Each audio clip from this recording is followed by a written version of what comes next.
শুভ দীপাবলি। সম্প্রতি আমরা হিমাচল প্রদেশের স্পিতি ভ্যালি ট্যুর করে আসলাম।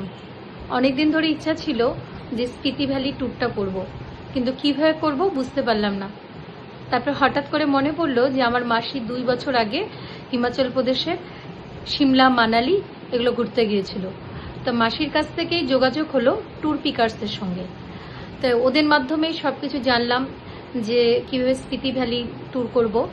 আমরা আমাদের ডেট জানিয়ে দিলাম যে আমরা অমুক দিন যাব, সেই অনুযায়ী আমাদের ট্যুরটা হলো। তা আমরা দশমীর পরের দিন আমরা হিমাচল প্রদেশের উদ্দেশ্যে রওনা দিই।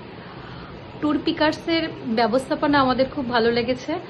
ওদের প্রত্যেকটি জায়গায় হোটেল, তারপরে খাওয়া দাওয়া সব কিছু আমাদের খুব ভালো লেগেছে। আর স্পিতি ভ্যালি ট্যুর আমরা খুব ভালোভাবে সম্পন্ন করেছি। আর যার কথা না বললেই নয়, তিনি হলেন আমাদের ড্রাইভার, যোগী ভাইয়া। ওনার এত সুন্দর ব্যবহার, এত আন্তরিকভাবে সব কিছু করা, যেটা আমাদের সারা জীবন মনে থাকবে। উনি খালি ড্রাইভার ছিলেন না, উনি আমাদের গাইড, বড় অভিভাবকের মতনও ছিলেন।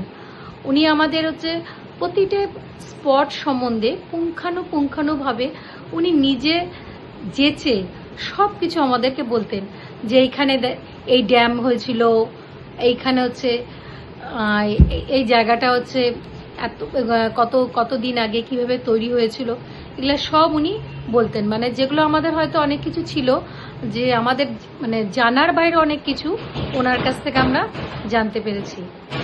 খুব ভালো লাগলো এই ট্যুরটা করে। আর স্পিতি ভ্যালি তো আমাদের সম্পূর্ণ হয়নি, কারণ আমরা চন্দ্রতাল যেতে পারিনি, বরফ পড়ার কারণে রাস্তা বন্ধ হয়ে গিয়েছিল। তাই ভবিষ্যতে আমাদের আবার ইচ্ছা আছে যে আমরা স্পিতি ভ্যালি আবার ট্যুর করব। এই ট্যুর পিকার্সদের সঙ্গেই যাব, আর আমাদের এই যোগী ভাইয়া দাদাও আমাদের সঙ্গে থাকবে।